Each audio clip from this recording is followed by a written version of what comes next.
Hi guys, welcome back. I am Chris and this is the Naked Hair Guy channel, and on this channel we expose the tips and tricks to help you get the best out of your hairdressing career. And on this video it's actually part 2, so if you have missed part 1 and you're new to the channel, I'm going to link that up above.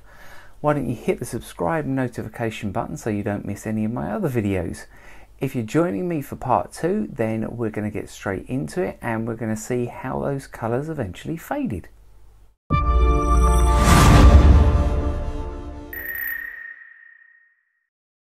Okay, so before I go straight into showing you the results, obviously there are a couple of bits that I need to point out.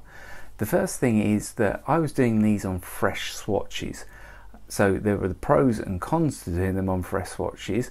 Obviously, I knew exactly what was underneath. I knew the colour I was using. So although the process was a little bit longer because it was a fresh colour, when you're dealing with a client, you're going to have other factors that are going to affect your results, such as the condition of their hair underneath, how many times you've actually applied the colour, whether the colour that has been applied is actually a professional colour or whether it is something that they've bought in a shop.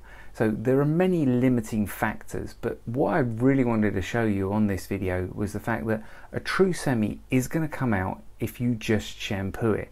And going down the bleach route, certainly if you don't know what's on their hair, might not be the best course of action.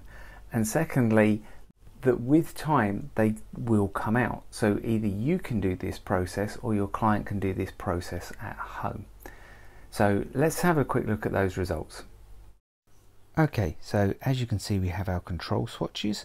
We then have, after 3 shampoos, 6 shampoos, 9 and 12. So remember, I put the shampoo on the hair dry and then I applied heat for 20 minutes, rinsed, conditioned and repeated until we have all the colour coming out of the hair. As you would expect, the pink came out of the hair the quickest, then the red, and then the green and blue were pretty close together. Now don't forget as well, your client would come into the salon having shampooed their hair numerous times at home before you had to do this. However, this is still a long process in the salon, and really again this just sort of exaggerates the point, if you will, that retailing the shampoo and getting the client to do this at home is probably the better option. Firstly, you don't know what they've had on their hair. Secondly, if you do know what they've had on their hair, doing this in a salon from a cost point of view is not really an option.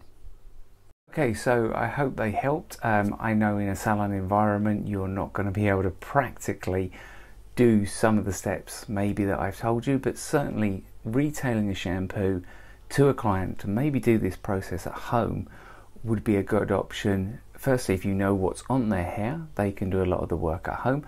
But secondly as well, if you don't know what's on their hair, to retail this product and sort of ask the client to go away and use this and then get them back to see how much it's faded, it might give you an idea of the underlying condition of their hair and whether they have actually used a true semi-permanent. Because a lot of what the clients are buying in chemists and in supermarkets, they say semi on the box, but they contain a stain, and the stain gives these colours their longevity, but it also makes them very, very difficult to get out of the hair.